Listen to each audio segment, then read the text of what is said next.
श्री सच्चिदानंद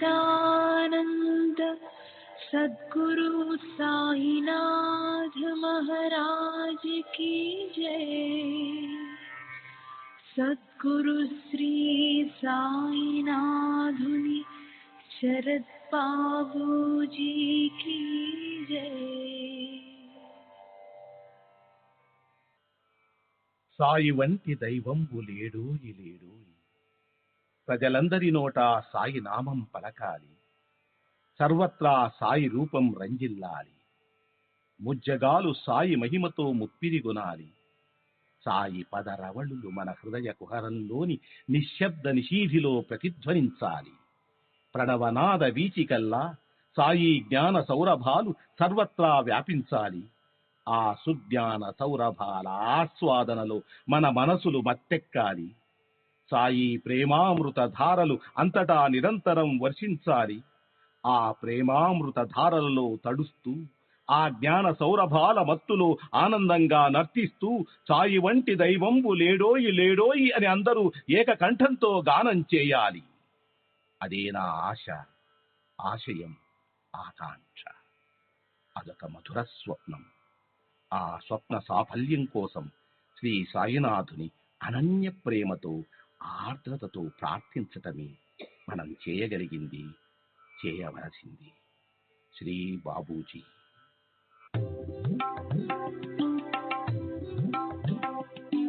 Sai Baba, Sai Baba, Sai Baba, Sai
Baba, Sai Baba, Sai Baba,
Sai Baba, Sai Baba.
Shri सच्चिदानंद सद्गुरु साईनाथ महाराज की जय। सद्गुरु श्री साईनाथुनि शरद बाबूजी की जय।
श्री सच्चिदानंद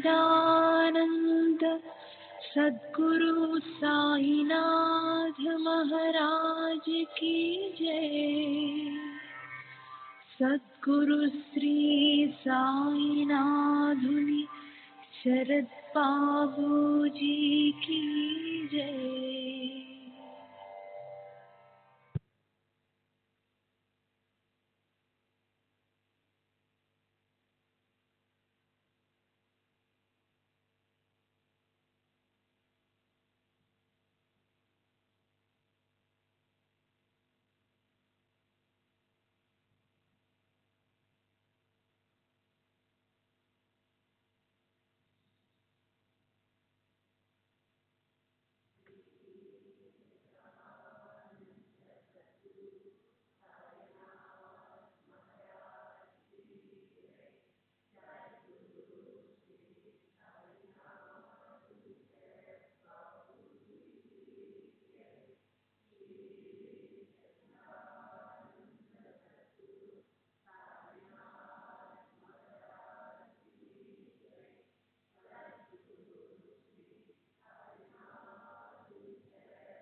श्री सच्चिदानंद सद्गुरु साईनाथ महाराज की जय।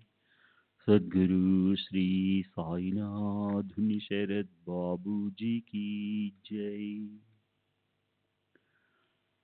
శ్రీ సాయినాథాయ నమః. శ్రీ సాయిబాబా సత్య చరిత్ర 25వ అధ్యాయం నిన్నటి తరువాయి.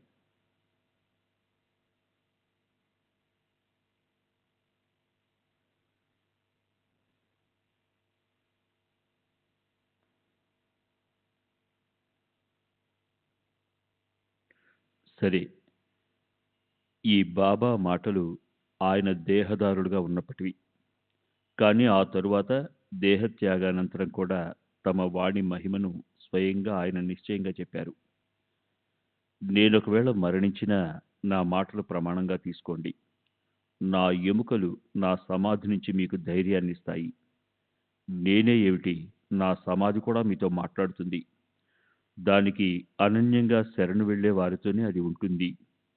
నేను మీ కంటికి కనిపించనని మీరు చింతపడవద్దు. నా ఎముకలు మాట్లాడడాన్ని, మీకు కబుర్లు చెప్పటాన్ని మీరు వింటారు. నన్ను మాత్రం మీరు స్మరించండి. అంతఃకరణలో నాపై విశ్వాసం పెట్టండి. నిరీక్షతో నన్ను భజించండి. అప్పుడు మీకు శ్రేయస్సు కలుగుతుంది. బాబా అన్న ఈ మాటలు గుర్తొచ్చి హేమాడు పంతు గుండె బరువెక్కింది. అతనిలా ప్రార్థిస్తున్నాడు. భక్తుల కోరికలను నెరవేర్చే కల్పవృక్షమా, సర్వశక్తిమంతులు అయిన సాయి సద్గురు, మీ నుంచి ప్రసరించే దయామృతాన్ని నేను యాచిస్తున్నాను. ఈ హేమాడు పంతుకి మీ చరణాలతో వియోగం కలుగనివ్వకండి. భక్తజనులపై కరుణ చూపే గురువర్య, మమ్మల్ని రక్షించడానికి పరుగున రండి. మమ్మల్ని ఆవలి తీరానికి చేర్చండి. ఈ జగత్తులో కొంచెం కూడా విశ్రాంతి కలగటం లేదు. జనన మరణాల పరిభ్రమణం ముగించండి. మనసుకి ఇష్టమొచ్చినట్లు వ్యవహరిస్తూ సంసారంలో విషయాల గురించి ఆలోచించే మమ్మల్ని ఈ విషయ భోగాల నుంచి వెనక్కి మరల్చండి. మా వృత్తిని అంతర్ముఖం చేయండి. ఈ సంసార సాగరంలో మేము అలల్లాగా అటు ఇటు చెల్లిస్తున్నాం. సమయానికి చేయందించి ఈ సంసారం నుంచి మమ్మల్ని విడిపించండి. ఇంద్రియాలు విశృంఖలతతో స్వచ్ఛందంగా బయటికెళ్ళి నీతిబాహ్యంగా ప్రవర్తించడం పట్ల ప్రవృత్తమై ఉన్నాయి. అని అనియంత్రితతో ప్రవహించే ఈ నదికి ఆనకట్ట వేయండి. ఇంద్రియ సమూహాన్ని వెనక్కి తిప్పండి. ఇంద్రియాలు అంతర్ముఖం కానంత వరకు ఆత్మదర్శనం కలగదు. ఆత్మదర్శనం అవ్వకపోతే అత్యుత్తమ సుఖం ఎక్కడి నుంచి వస్తుంది? జన్మే వ్యర్థమైపోతుంది. భార్య, పుత్రులు, మిత్రులు వీరెవరూ చివరకు తోడురారు. మీరొక్కరే చివరి సుఖాన్ని లేదా మోక్షాన్నిచ్చే ఆత్మబంధువు. ఓ సాయి మహారాజా, కర్మల పాశాలను తెంచేసి ఒక్కసారిగా మమ్మల్ని దుఃఖరహితులుగా చేయండి. మీ కృపాబలంతో ఈ దీన దుఃఖితులను ఉద్ధరించండి. అత్యంత పవిత్రులైన సాయి రాజా, మీ కృపా సామర్థ్యంతో వాదోపవాదాలనే చెడు ప్రవృత్తిని సమూలంగా నశింపచేసి మా నాలుగుపై మీ నామాన్ని నర్తించనీయండి. మా మనసులకు మీరు ఎలాంటి ప్రేమను ఇవ్వాలంటే దానివల్ల సంకల్ప వికల్పాలు మనసులోకి రానేకూడదు. శరీరము, ఇల్లు, వాకిలి వీటి స్పృహే కలగకూడదు. నేను అనే అహంకారాన్ని సుదూర తీరాలకు పారద్రోలండి. కేవలం మీ నామస్మరణే జరగాలి. ఇతరాలేవి గుర్తుకు రాకూడదు. మనసుని చాంచల్యం స్పృశించకూడదు. మీరు మమ్మల్ని కడుపులో పెట్టుకోండి. మా అజ్ఞానం అనే అంధకార రాత్రిని అస్తమింపజేసి మీ వాత్సల్య కాంతుల వెల్లువ సుఖంలో మమ్మల్ని అలరారనివ్వండి. అప్పుడిక మాకు కొరతే ఉంటుంది. మీరు మాచే చరిత్ర అనే అమృతాన్ని మనసారా త్రాగించి మమ్మల్ని తట్టి లేపారు. ఈ పుణ్యకార్యం ఏవైనా చిన్నదా? రాబోయే అధ్యాయం దీనికన్నా మధురమైనది. వినేవారి కోరిక నెరవేరి వారికి సాయి చరణాల్లో ప్రీతి పెరుగుతుంది. శ్రద్ధ చక్కగా బలపడుతుంది. తమ గురు చరణాలను వదిలేసి షిరిడి దర్శనానికి వచ్చిన ఒక భక్తుడు బాబా చరణాలకు నమస్కరించినప్పుడు బాబా అతని గురు చరణాల్లో భక్తిని దృఢం చేశారు. అలాగే శ్రీమంతుడైన వ్యక్తి సంకటాల్లో ఉండి తన భార్య, పిల్లవాడితో సహా సాయి దర్శనానికి వచ్చినప్పుడు అతని మనోరథం ఎలా నెరవేరిందో, మూర్ఛ జబ్బుతో పీడించబడే అతని పిల్లవాడిని ఆయన తమ కేవల దర్శనంతో రోగం నుంచి ఎలా ముక్తుని చేశారో, ఇంతకుముందు జరిగిన అనుభవాలను ఎలా గుర్తు చేశారో అది వినండి. హేమాడ్ పంత్ సాయికి శరణుజొచ్చి శ్రోతలకు ఆదరపూర్వకంగా ఇలా విన్నపం చేస్తున్నాడు. సాయి కథను వినటం పట్ల ఆసక్తి పెట్టుకోండి. చెవులను సార్థకం చేసుకోండి. సర్వులకి శుభమస్తు. ఈ ప్రకారంగా సత్పురుషులు, సజ్జనులు ప్రేరణ కలిగించిన భక్త హేమాడ్ పంత్ రచించిన శ్రీ సాయి సమర్థుల సత్య చరిత్రలోని భక్త అభీష్ట సంపాదనమనే పేరు గల 21వ అధ్యాయం ముగిసింది. శ్రీ సద్గురు సాయినాథార్పణమస్తు. శుభం భవతు. శ్రీ సచిదానంద సద్గురు సాయినాథ్ మహారాజ్ కీ జై. సద్గురు శ్రీ సాయినాథుని శరద్ బాబూజీ కీ జై.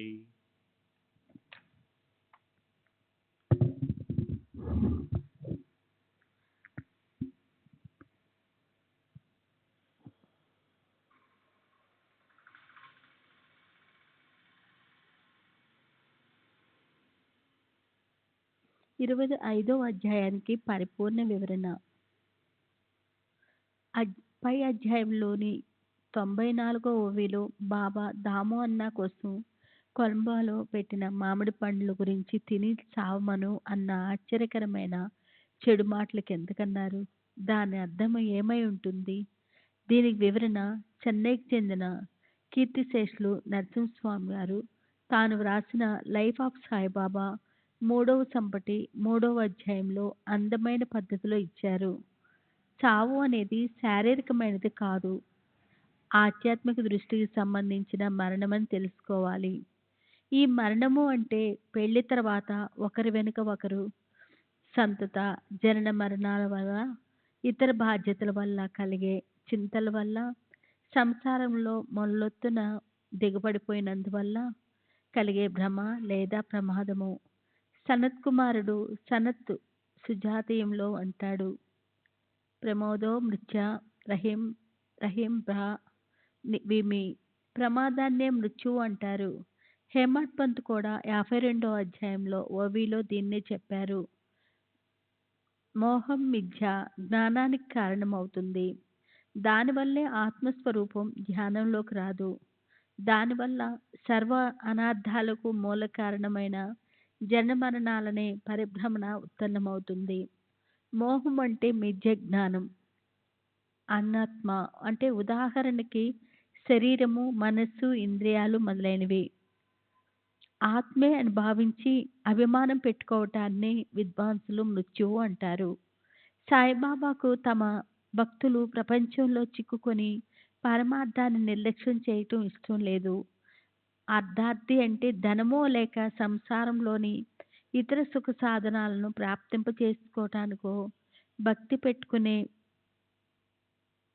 పెట్టుకునే దాము అన్న లాంటి భక్తుల కోరికలను వారి మొండితనం వల్ల ఒకవేళ నెరవేర్చినప్పటికీ దానితో పాటు తిని చావు లాంటి కొన్ని సాంకేతికపూర్వకమైన మాటలని వారికి ఆ సూచన కూడా ఇచ్చేవారు, లేదా తమకది ఇష్టం లేదని చెప్పేవారు. తన పిల్లలు బాగా మొండితనంతో ఏదైనా కావాలని అడిగినప్పుడు వారి తల్లి వారికి అది ఇచ్చి తీసుకొని చావు అని కోపంతో అనదా సరే. ఇదే కీర్తిశేషులు నరసింహస్వామి గారు ఎదుట 1936 సంవత్సరంలో కీర్తిశేషులు దాము అన్న చెప్పిన సంగతులు చదివి ఆయన అభిప్రాయాన్ని ఈ అధ్యాయంలో సందర్భానుసారం వివరిస్తున్నాను.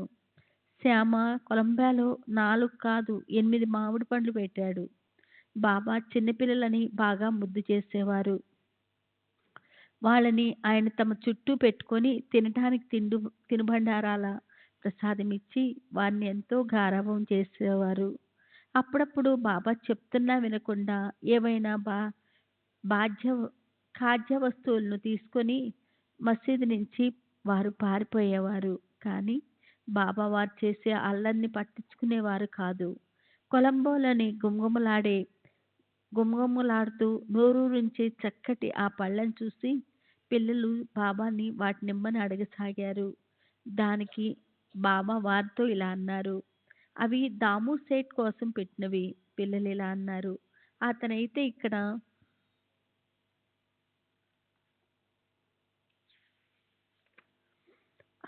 ఇక్కడ ఉండడు, నగర్లో ఉంటాడు. బాబా వారితో ఇలా అన్నారు, అతను ఇప్పుడే ఇక్కడికి రావటానికి బయలుదేరాడు. అయినప్పటికీ ఆ పిల్లలు సందు చూసుకొని అందులో 4 మామిడి పండ్లు తీసుకుపోయారు. కొలంబోలో 4 పళ్ళు మాత్రమే దాము అన్న కోసం మిగిలాయి. దానికి పై అధ్యాయంలో బాబా దాము అన్నతో ఇలా అన్నారు, చిన్న భార్యకు 8 మంది పిల్లలు కలుగుతారు. ఆమె 4 అబ్బాయిల్ని 4 అమ్మాయిల్ని ఈ మామిడి లీలతో ప్రసవిస్తుంది. అలా అనటానికి ఐ- అర్థం ఇదని తెలుస్తుంది. తర్వాత అందులో నలుగురు చనిపోయారు, నలుగురే జీవించారు. దీనికి కూడా ఇదే కారణమని తెలుస్తుంది. దాము అన్న జాతకంలో పుత్ర సంతానం పాపిగ్రహములు కేతువు ఉన్నాడు. పాపిగ్రహము కేతువు ఉన్నాడు. అతనికి మార్గంలో గురు కృపా దృష్టి లేదు. అందువల్ల అతనికి పుత్ర సంతతి యోగం అసలు లేనే లేదు అని జ్యోతిష శాస్త్ర నిర్ణయము. కానీ అతనికి సాయిబాబా లాంటి సమర్థ గురువు లభించారు. ఆయన కృపా దృష్టితో ఆ పాపిగ్రహం యొక్క వక్ర దృష్టి నివారించబడింది. దాము అన్నకి పుత్ర సంతతి ప్రాప్తించింది. దీనిపై ఏమని సిద్ధమవుతుందంటే ఈశ్వరుని లేదా గురుని బలం ముందు గ్రహ బలము నిర్వీర్యం అవుతుంది. శ్రీ త్యాగరాజు ఇలా అంటారు, గ్రహ బలమే హి శ్రీ రామానుగ్రహ బలమే బలం. గ్రహ బలం ఎంతటిది? శ్రీరామ కృప బలమే అన్ని బలాల కంటే పెద్దది. నిజమే, గోపాలగుండుకు మొహాన లేకపోయినా పుత్ర సంతతి కలగటానికి, రఘునాథరావు టెండూల్కర్ కొడుకు డాక్టర్ పరీక్ష పాస్ అవటానికి, షోలాపూర్కు చెందిన ఔరంగాబాద్కర్ భార్య 27 ఏళ్ల తర్వాత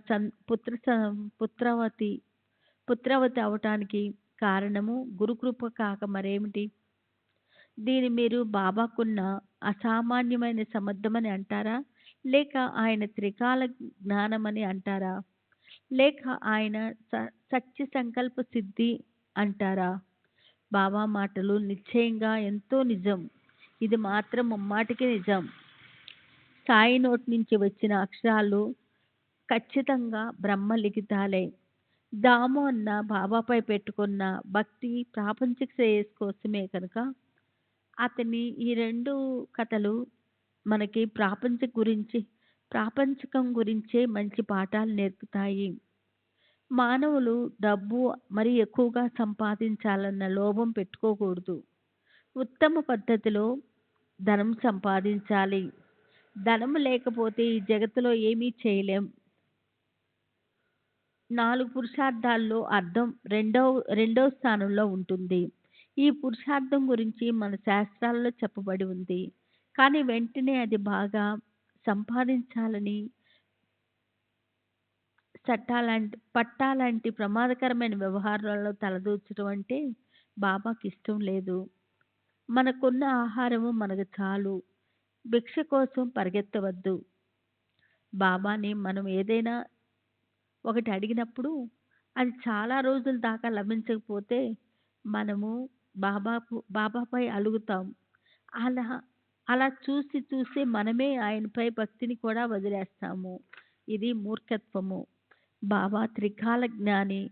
ఆయనకు మన అంతిమ శ్రేయస్సు ఎందులో ఉందో తెలుసు.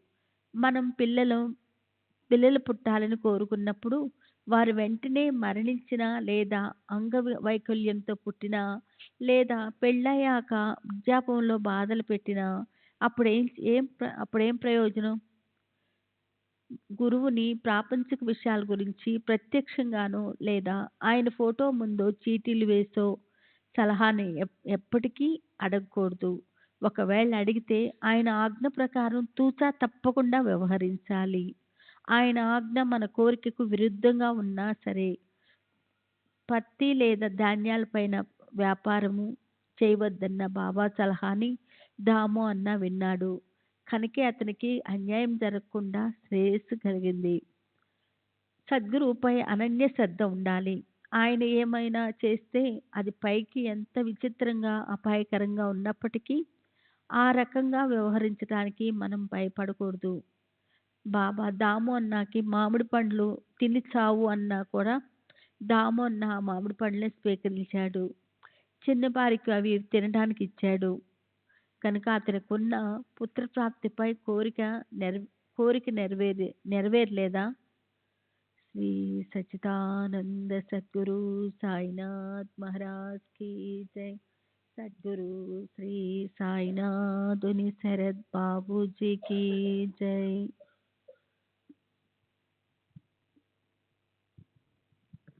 శ్రీ సచ్చిదానంద సద్గురు సాయినాథ్ మహారాజ్ की जय.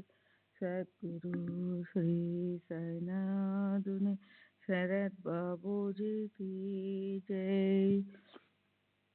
26వ అధ్యాయం అపస్మర ఆత్మహత్య నివారణం లేక నిజ గురుపద స్థిరీకరణం. దర్శనానికొచ్చిన పిటలే కొడుకు మూర్ఛరోగం బాగు చేయడం, పూణేకి చెందిన అంబాడేకర్ ఆత్మహత్య గురించిన ఆలోచనను ఆపేయడం, ముంబై పంతుని అతని గురు చరణాలలో స్థిరపరచడం. శ్రీ గణేశ్వరునికి నమస్కారం, శ్రీ సరస్వతీదేవికి నమస్కారం, శ్రీ గురు మహారాజుకి నమస్కారం, శ్రీ కులదేవతకి నమస్కారం, శ్రీ సీత శ్రీ రామచంద్రులకి నమస్కారం, శ్రీ సద్గురు సాయినాథులకి నమస్కారం. పంచమహాభూతాలని మనసు ఇంద్రియాలతో తెలుసుకోగల సజీవ నిర్జీవ పదార్థాల సముదాయంతో ఉన్న ఈ జగత్తు అద్దంలో పడే నగర ప్రతిబింబంలాగా మాయాపంజంలో పడిపోయే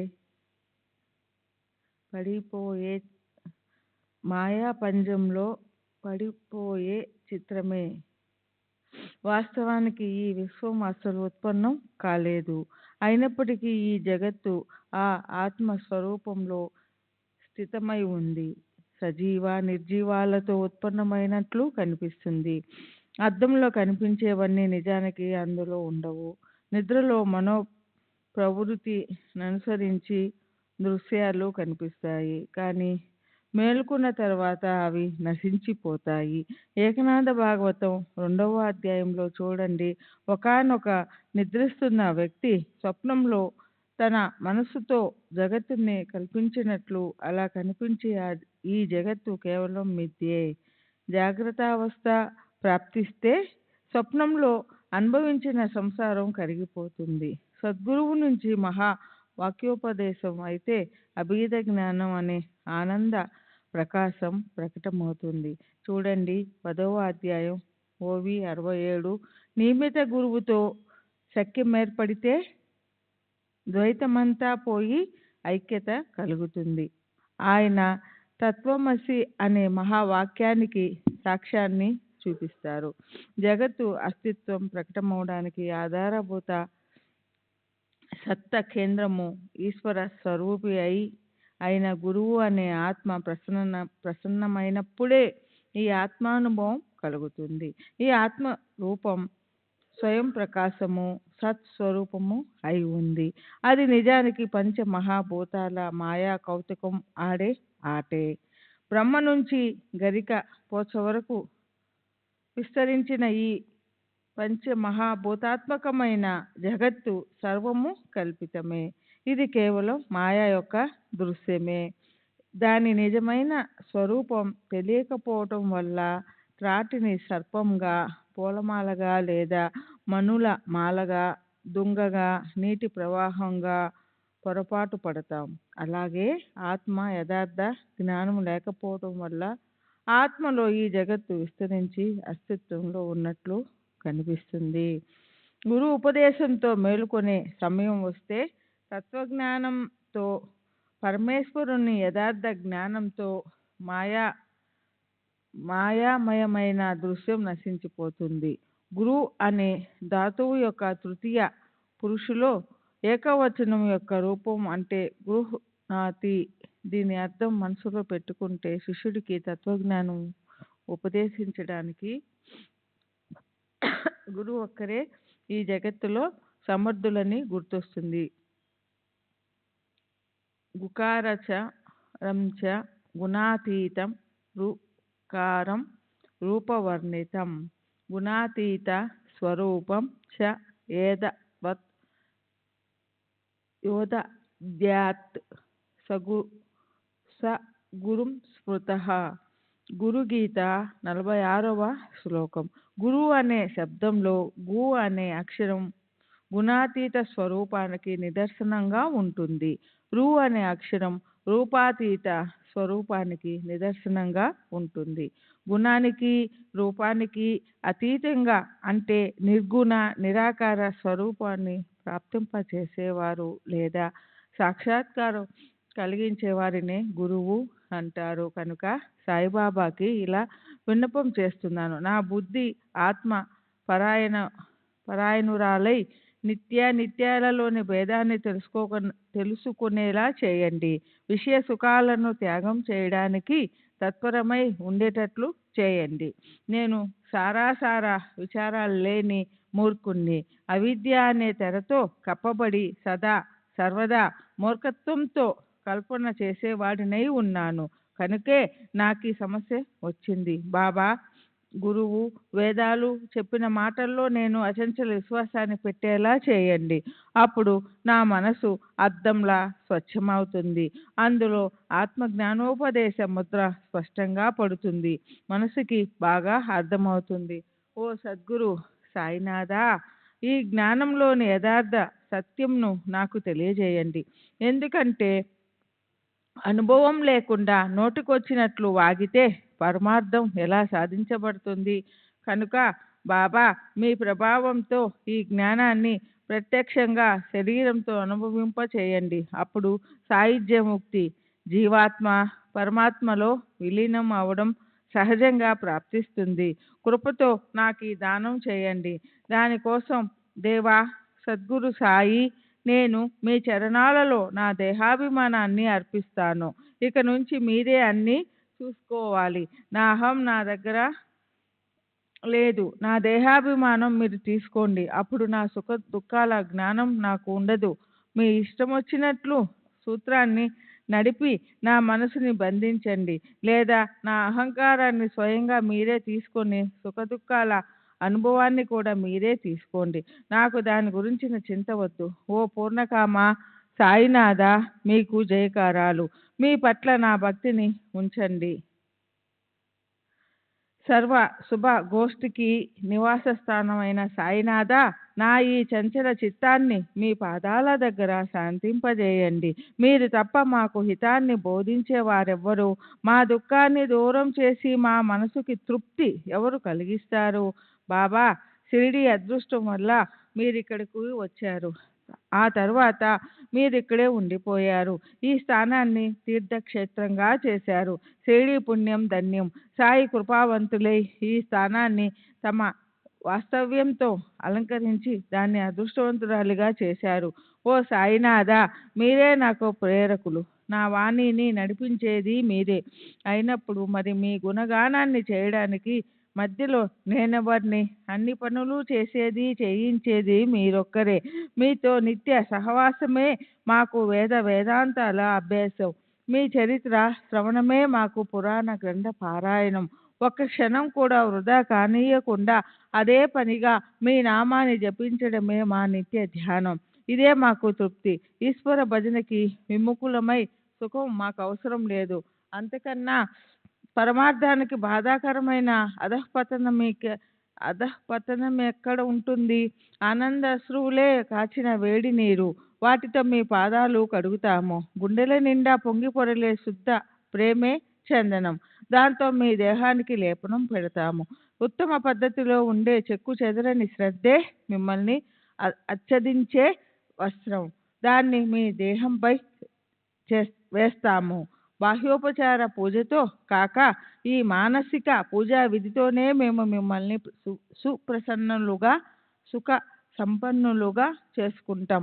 మనసుని పూర్తిగా ఏకాగ్రం చేసి సాత్విక అష్టభావాలని 8 రేఖలున్న ప్రవిమల కోమల కమల సుమాలను మీ చరణాలపై పెడతాము. దాని ఉత్తమ ఫలాన్ని మాకు ప్రసాదించండి. అమాయక భక్తి లేక శ్రద్ధ అనేవే బుక్క. దాన్ని మీ నుదుటికి పెడతాము. అచంచల భక్తి విశ్వాసాలే నడుముకి కట్టే మొలత్రాడు. దాన్ని మీ నడుముకి కడతాము. మీ పాదాల బొటన వ్రేలుపై తలపెట్టి పూర్తిగా మీకు శరణొచ్చి అలౌకిక ఆనందాన్ని దోచుకుంటాం. మా ప్రేమ పారవస్యమే రత్నాల అలంకారం. దాంతో మిమ్మల్ని అలంకరిస్తాము. ఈ సర్వస్వమే మీకు దృష్టి తీసే చేదు వేపాకులు, ఉప్పు, ఆవాలు మొదలైనవి. వాటితో మీకు దృష్టి తీస్తాము. 5 ప్రాణాలే క్షామరాలు. వాటితో మీకు వీస్తాము. మా తన్మయత్వమే మీకు ఛత్రం. దాంతో మీకు ఎండ నుంచి రక్షణ కలిగిస్తాము. ఈ ప్రకారంగా గంధ ఆర్ఘ్యాలతో సహా అష్టోపచారాలతో చేసే స్వానందం అనే పూజను మీకు అర్పిస్తాము. ఓ సాయిరాజా, మా కోరికల కోసం మేము మిమ్మల్ని ఆరాధిస్తాము. అలాంటి మానసిక పూజనే క్రీస్తు శకం హరిభక్త పరాయణుడు దాసుగను తన శ్రీ సాయినాథ శ్రవణ మంజరిలో 112 నుంచి 114, 119 నుంచి 122 ఓవిల్లో చేశాడు. మేము కోరుకున్నది ప్రాప్తింప చేసుకోవడానికి సాయి సమర్థుల నామాన్ని జపిస్తాము. ఈ మంత్రంతోనే పరమార్థాన్ని సాధ్యం చేసుకొని మా నిష్టని సార్థకం చేసుకుంటాము. శ్రీ సచ్చిదానంద సద్గురు సాయినాథ్ మహారాజ్ కీ జై. సద్గురు శ్రీ సాయినాథుని శరత్ బాబూజీ కీ జై. శ్రీ సచ్చిదానంద సద్గురు సాయినాథ్ మహారాజ్ కీ జై.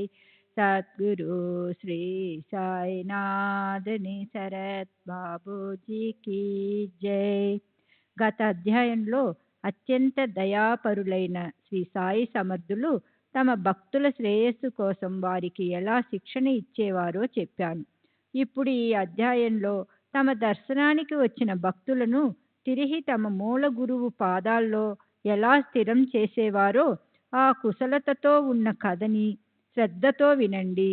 గత అధ్యాయం చివర పంత్ అనే పేరుగల భక్తుడి కథామృతం గురించి నిర్ధారణగా చెప్పబడింది.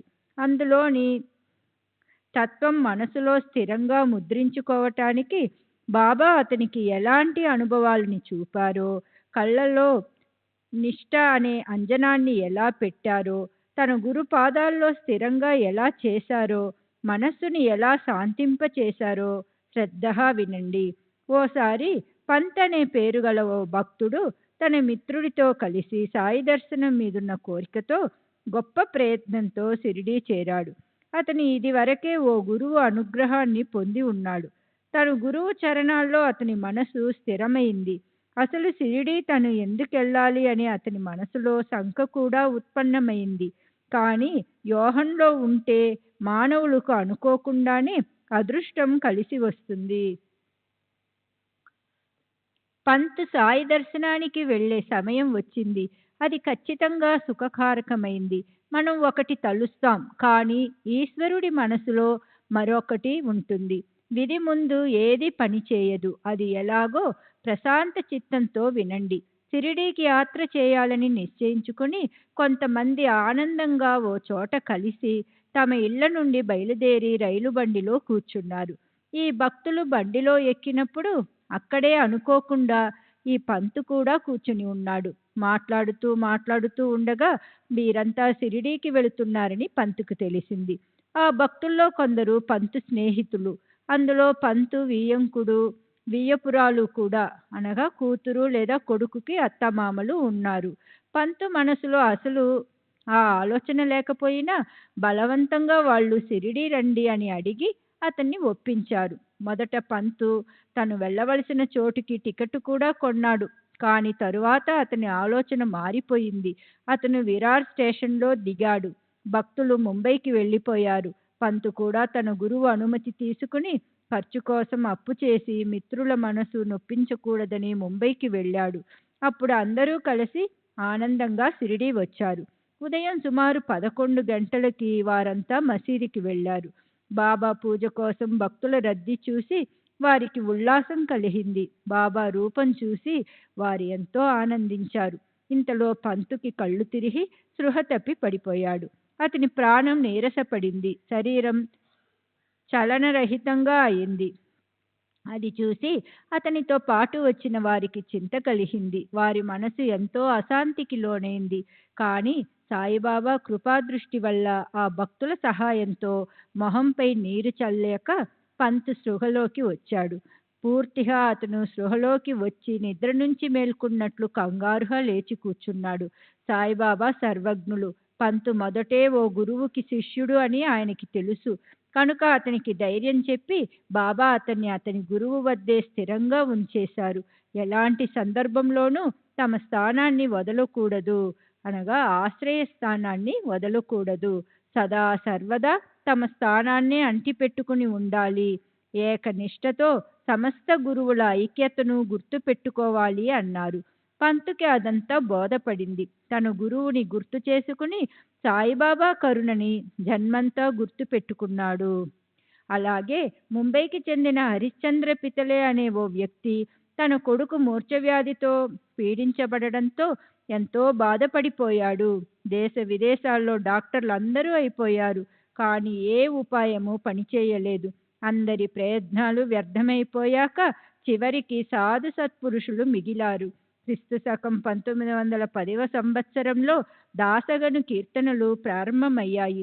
శ్రీ సాయినాథుల కీర్తి వ్యాపించి షిరిడీకి వచ్చే యాత్రికులు పెరిగారు. షిరిడీ ఎక్కడో మారుమూల కుగ్రామం, అయితే అది గొప్ప అదృష్టవంతురాలు. అది ఇప్పుడు పండరిపురమే అయింది. యాత్రికులు అపారంగా వస్తున్నారు.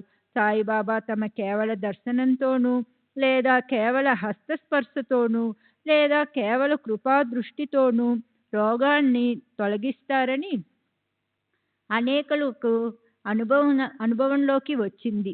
ఆయన్ని అనన్యంగా శరణు వెళితే భక్తులకు శ్రేయస్సు కలుగుతుంది. అందరి మనసుల్లోని ఇచ్చ తెలుసుకుని బాబా అవన్నీ నెరవేరుస్తారు. విభూతి అనగా బాబా దునిలోని బూడిద పెట్టడంతో భూత పిశాచాలు పారిపోతాయి. ఆశీర్వాదంతో రోగాలు నశించిపోతాయి. కృపా దృష్టితో దుఃఖాలు అసలు దగ్గరికే రావు. అది విని జనులు షిరిడీకి పరుగు పరుగున పోతారు అన్న సాయిబాబా మహిమ దాసగను గ్రంథం ద్వారాను కీర్తనల ద్వారాను విని పితలేకి బాబా దర్శనం చేసుకోవాలి అన్న ఉత్సాహం కలిగింది. పిల్లా పాపలు రకరకాల పళ్ళు తీసుకుని అతను తమ పూర్వజన్మ పుణ్యం వల్ల బాబా దర్శనానికి ఆయన్ని కలిసేందుకు షిరిడీ చేరుకున్నాడు. అక్కడ పిల్లవాడిని బాబా పాదాలపై పడేసి తాను కూడా బాబా ముందు సాష్టాంగ పడ్డాడు. అప్పుడు ఓ విపరీతం జరిగింది. సాయిబాబా దృష్టితో చూడగానే పిల్లవాడు స్పృహ తప్పి కళ్ళు తిరిగి కింద పడిపోయాడు. పితలే మనసులో ఎంతగానో భయపడ్డాడు. ఆ తల్లిదండ్రులు భయపడిపోయారు. ఆ పిల్లవాడు నేల మీద స్పృహ లేకుండా అలా పడి ఉండిపోయాడు. నోట్లో నుండి బాగా నురుగులు వచ్చాయి. ఈ దురదృష్టానికి ఏ ఉపాయం చేయాలి అని తల్లిదండ్రులకి చింత పట్టుకుంది. ఆ పిల్లవాడి ఉచ్ఛ్వాస నిశ్వాసాలు ఆగిపోయినట్లు అనిపించింది. నోట్లో నుండి అదే పనిగా నురగలు అలా వస్తూనే ఉన్నాయి. శరీరమంతా ముచ్చెమటలు పోశాయి. అతను బ్రతికి ఉంటాడన్న ఆశ సన్నగిల్లింది. అంతకుముందు ఆ పిల్లవాడికి అలాంటి మూర్ఛ ఎన్నోసార్లు వచ్చింది. అయితే ఒక్కసారి కూడా ఇంత దీర్ఘకాలం ఉండలేదు. ఆ మూర్ఛ నభూతో నభ వివృత్తి అన్నట్లు ఉంది. దీంతో అతనికి మరణం ఆసన్నమవుతుందా ఏమిటి అన్న పరిస్థితి వచ్చింది. పిల్లవాడికి కలిగిన అలాంటి దురవస్థ చూసి తల్లికి కళ్ళలో ఆశ్రువులు ఆగలేదు. ఆమె మనసులో ఇలా అనుకుంది, మేము ఎందుకు వచ్చాం? ఇక్కడ జరిగిందేమిటి? ఉపాయం వెతకటానికి పోతే అపాయం ఎదురైంది. సాయిబాబా పాదాలు అలా ప్రాణభూతకంగా ఉన్నాయేమిటి? మా ప్రయత్నాలన్నీ బూడిదలో పోసినట్లు అయ్యాయి. దొంగల భయంతో ఇంట్లోకి ప్రవేశిస్తే ఆ ఇల్లే దేహం మీద పడినట్లు, పులి తింటుందని ప్రాణభయంతో పారిపోయిన ఆవుకి దారిలో కసాయివాడు కలిసినట్లు, ఎండతో తప్పించిన బాటసారి చెట్టు నీడన విశ్రాంతి తీసుకోవాలనుకుంటే ఆ చెట్టే పెకలించబడి దేహం మీద పడినట్లు, దైవంపై శ్రద్ధతో ఆయన్ని పూజ చేయాలని పోతే ఆ దేవాలయమే దేహం మీద ఒరిగినట్లు అయింది. బాబా అప్పుడు తల్లిదండ్రులైన పితలేలుకి ధైర్యం చెబుతూ ఇలా అన్నారు, మనసులో కొంచెం ధైర్యం పెట్టుకోండి. పిల్లవాడిని మీ బసకి తీసుకువెళ్ళండి. అతన్ని జాగ్రత్తగా తీసుకెళ్ళండి. స్పృహలోకి వస్తాడు. ఓ అరగంటలో అతని శరీరంలో స్పృహ వస్తుంది. ఊరికే తొందరపడకండి. సరే, తరువాత వాళ్ళు అలాగే చేశారు. బాబా మాటలు నిజమయ్యాయి. భార్యతో సహా పితలేకి ఎంతో ఆనందం కలిగిందని చెప్పక్కర్లేదనుకుంటా. అతని మనసులోని కుశంక దూరంగా పారిపోయింది. అప్పుడు పితలే తన భార్యతో కలిసి బాబా దర్శనానికి వచ్చాడు. ఎంతో వినయంగా ఆయనకి సాష్టాంగ నమస్కారం చేశాడు.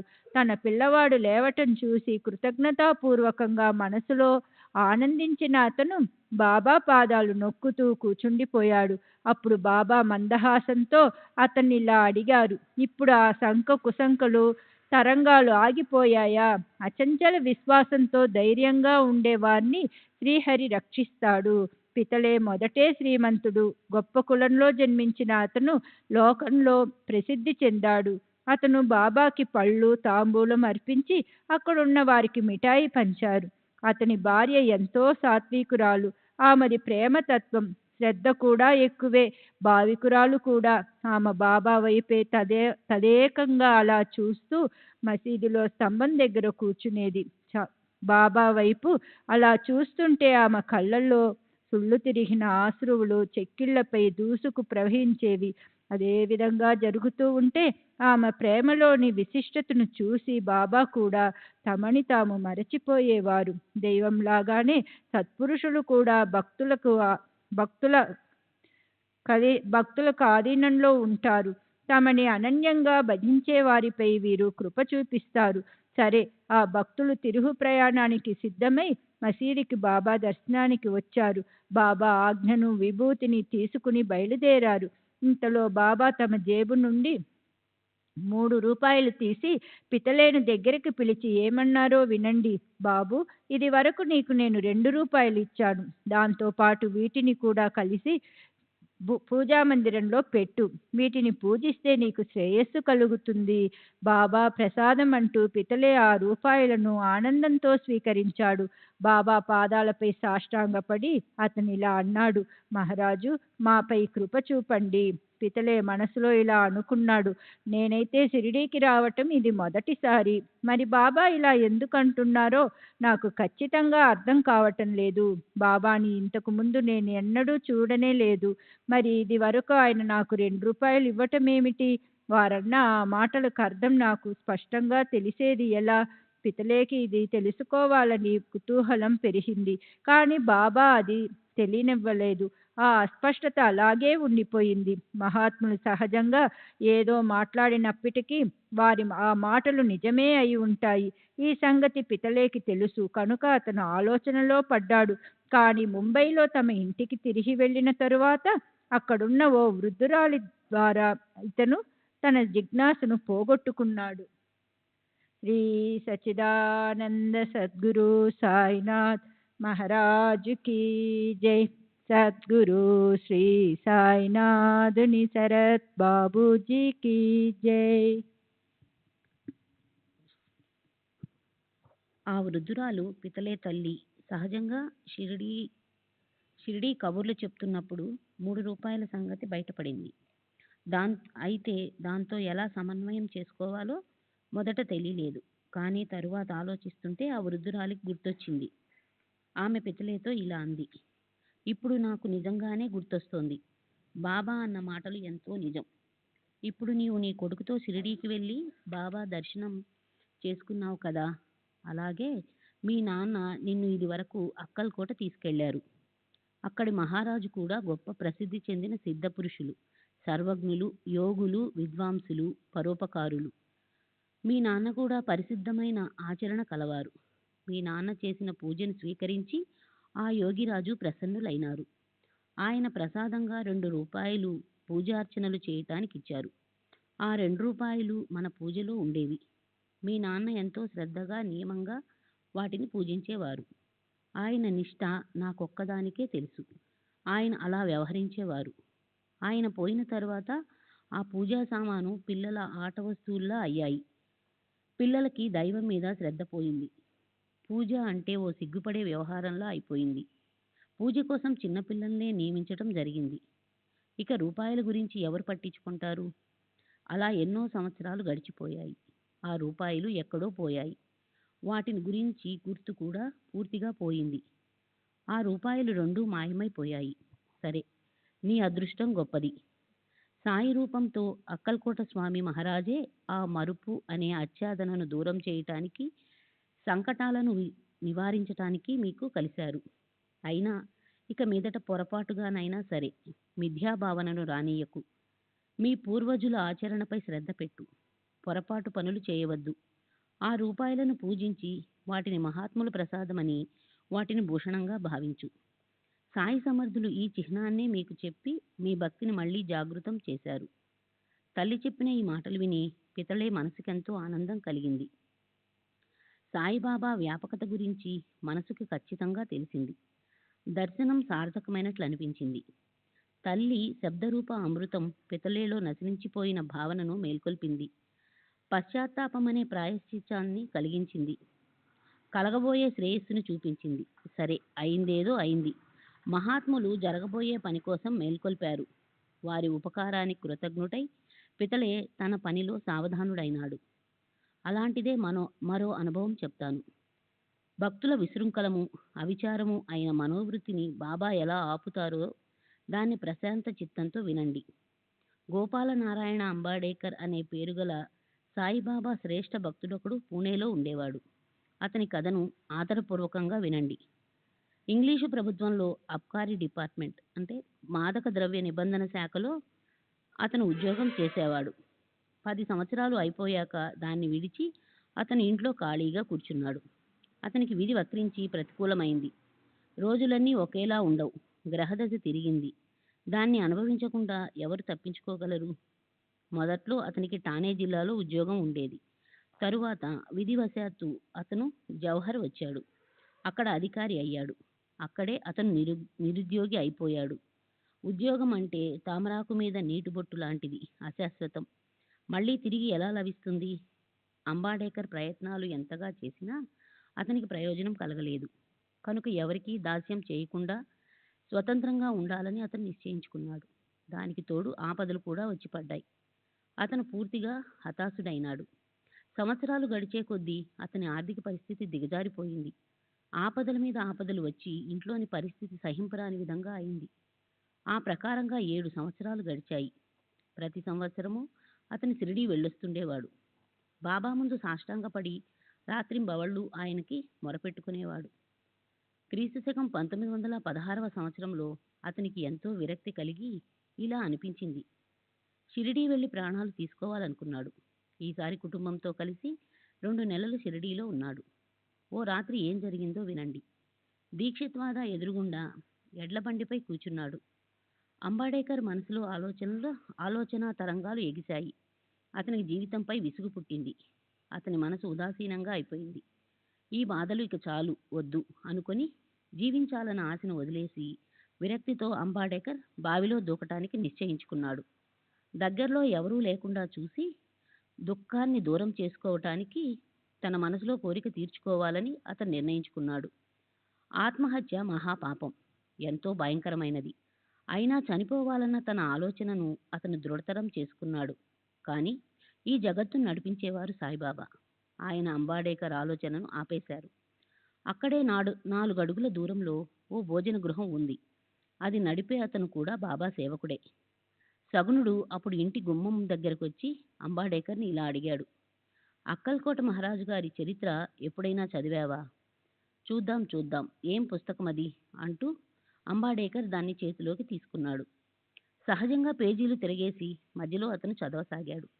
కర్మధర్మ సంయోగం ఎలా కలుస్తుందో చదివే విషయం కూడా అలాగే కలుస్తుంది. అతను చదివిన వెంటనే తన హృదయంలోని ఆలోచనపై దాని ప్రభావం పడటమనే ఆ కథ సహజాతి సహజంగా జరిగింది. దాన్నంతా శ్రోతలకు గ్రంథ విస్తరణ భయంతో క్లుప్తంగా చెప్తాను.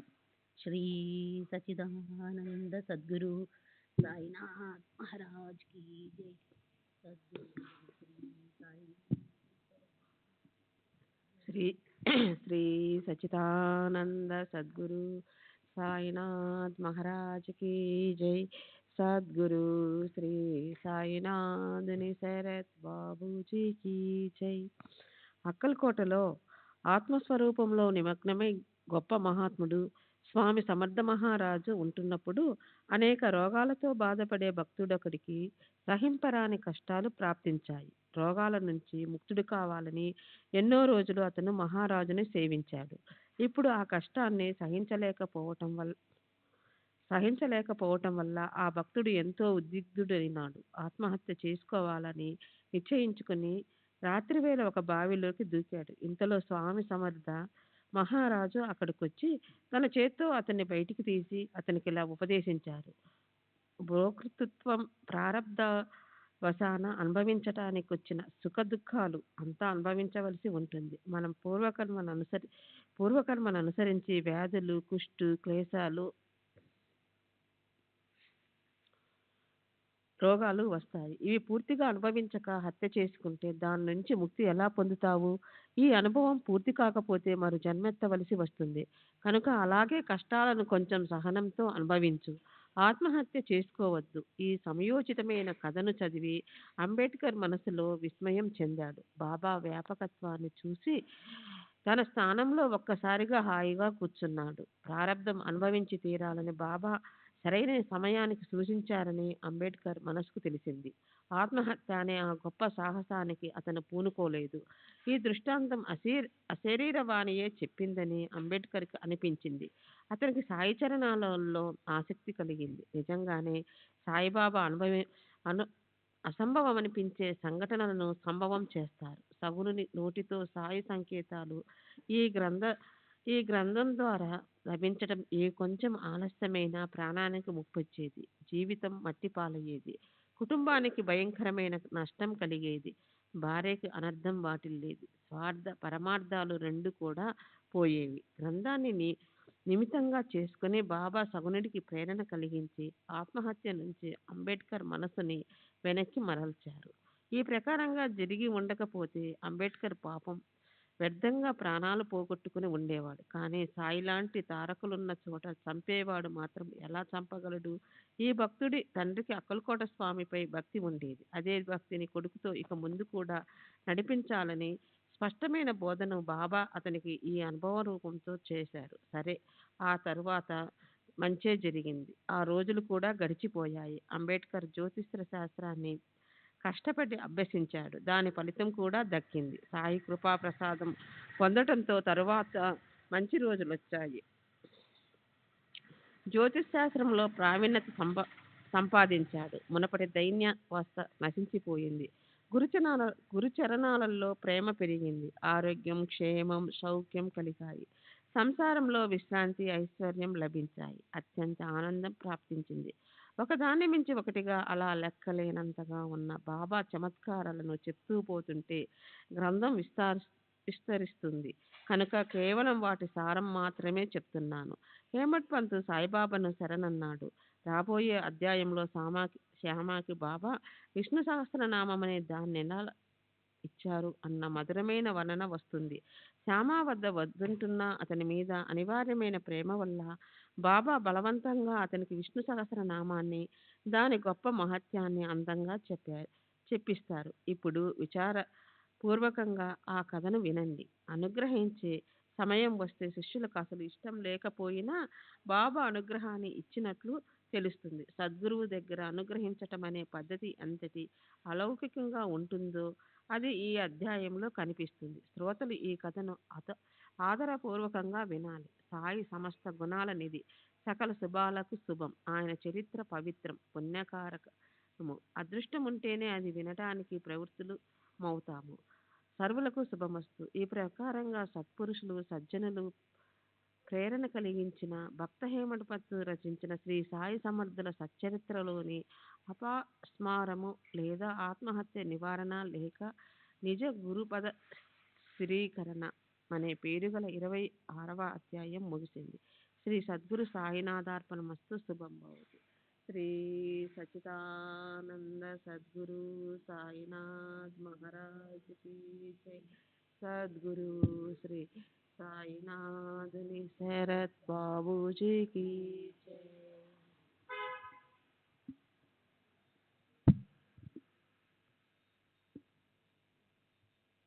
26వ అధ్యాయానికి పరిపూర్ణ వివరణ. ఈ అధ్యాయంలోని 3 కథలు సత్పురుషులకు ఒకరితో ఒకరికి గల ఏకాత్మతా దర్శనాన్ని మనకి లభింపచేస్తాయి. ఈ సత్పురుషులకు అనాది కాలం నుంచి ఉండే అనుబంధము, గోప్యమైన వారి పద్ధతి ఎలా ఉండేవో చూడండి.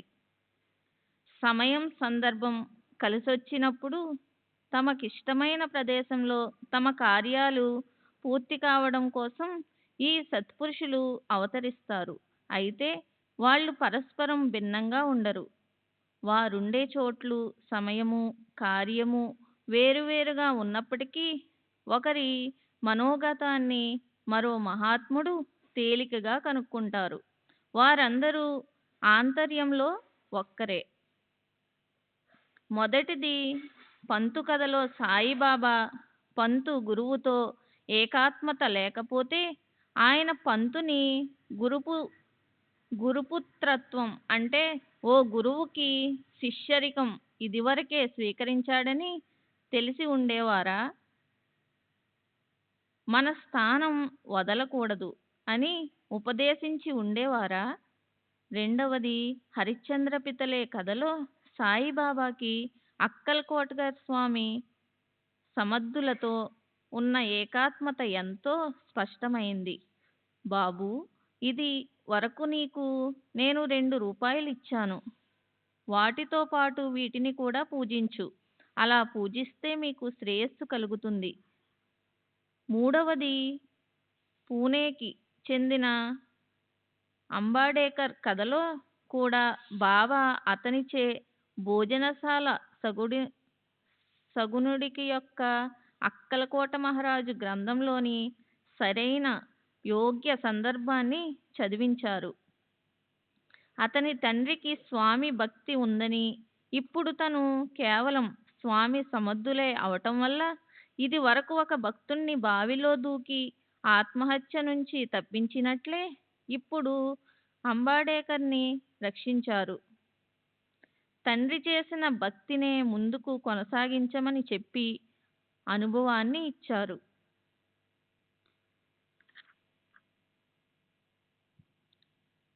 సాయిబాబాకి స్వామి సమర్థులతో ఉండే ఏకాత్మత గురించి ఇది వరకు 5వ అధ్యాయంలో వేప చెట్టు కింద పాదుకల స్థాపన ఆఖ్యానంలో వచ్చింది. రేపు పోదామనుకున్నప్పుడు ఈ రోజు స్వప్నంలో స్వామి సమర్థులు ఇలా ఆజ్ఞాపించారు. ప్రస్తుతం నా నివాసం షిరిడీలో ఉంది కనుక నీవు అక్కడికే వెళ్ళు. అదీ కాక కీర్తిశేషులు బివి నరసింహస్వామి గారు తమ సాయిబాబా చార్టర్స్ అండ్ సేయింగ్స్ అనే పుస్తకంలో 74వ చాప్టర్లో ఒక భక్తునితో దీని గురించి అనుభవాన్ని చెప్పారు. అది ఇలా ఉంది. ముంబైలోని తాడ్దేవ్లోని కేశవనాయక్ క్రీస్తు శకం సుమారు 1878వ సంవత్సరంలో అక్కలకోట వెళ్ళినప్పుడు స్వామి సమర్థులు నిర్యాణం అవ్వాలని నిర్ణయం తీసుకున్నట్లు ఇతనికి తెలిసింది.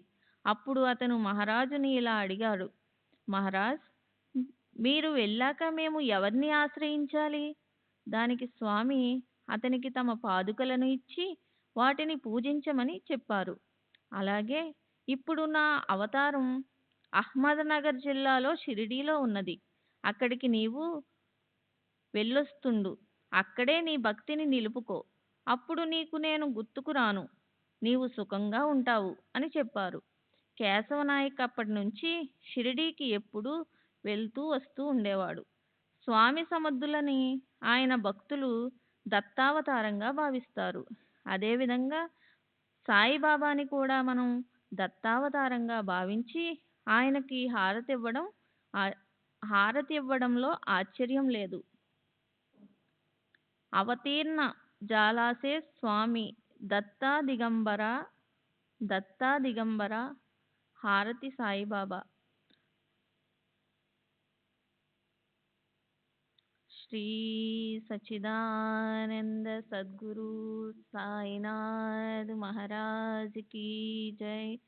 सद्गुरु श्री साईनाथ निशरत बाबूजी की जय.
श्री सच्चिदानंद सद्गुरु साईनाथ महाराज की जय।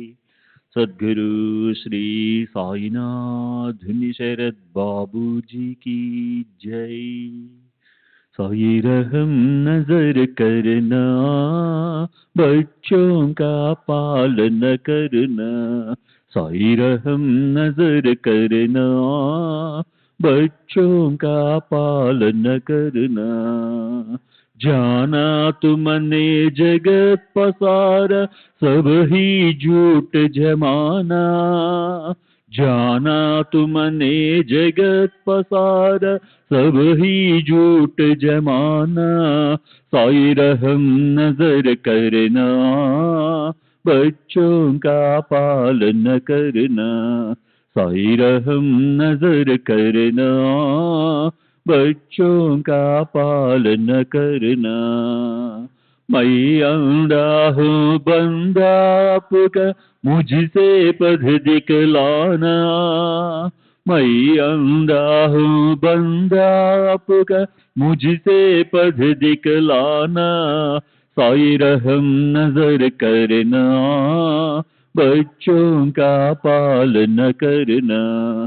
साई रहम नजर करना, बच्चों का पालन करना। दास गण कहे अब क्या बोलूं, थक गई मेरी रसना। दास गण कहे अब क्या बोलूं, थक गई मेरी रसना। साई रहम नजर करना, बच्चों का पालन करना। साई रहम नजर करना, बच्चों का पालन करना। रहमो नजर करो अब मोरे साई, तुम बिना नहीं मुझे माँ बाप भाई। रहमो नजर करो, मैं अंधा हूँ बंदा तुम्हारा। मैं अंधा हूँ बंदा तुम्हारा। मैं ना जानू, मैं ना जानू, ना जानू अल्लाह इलाही। रहमो नजर करो, रहमो नजर करो अब मोरे साई। तुम बिना नहीं मुझे माँ बाप भाई। रहमो नजर करो, काली जमाना मैंने गमाया। काली जमाना मैंने गमाया। साथी आखिर का, साथी आखिर का, साथी आखिर का तुम बिना कोई। रहमो नजर करो, रहमो नजर करो अब मोरे साई। तुम बिना नहीं मुझे माँ बाप भाई। रहमो नजर करो, अपने मस्जिद का झाड़ू गणो है। अपने मस्जिद का झाड़ू गणो है। मालिक हमारे, मालिक हमारे, मालिक हमारे तुम बाबा साई। रहमो नजर करो, रहमो नजर करो अब मोरे साई। तुम बिना नहीं मुझे माँ बाप भाई।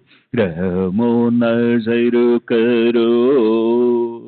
श्री सच्चिदानंद सद्गुरु साईनाथ महाराज की जय। सद्गुरु श्री साईनाथ शरद बाबू जी की जय।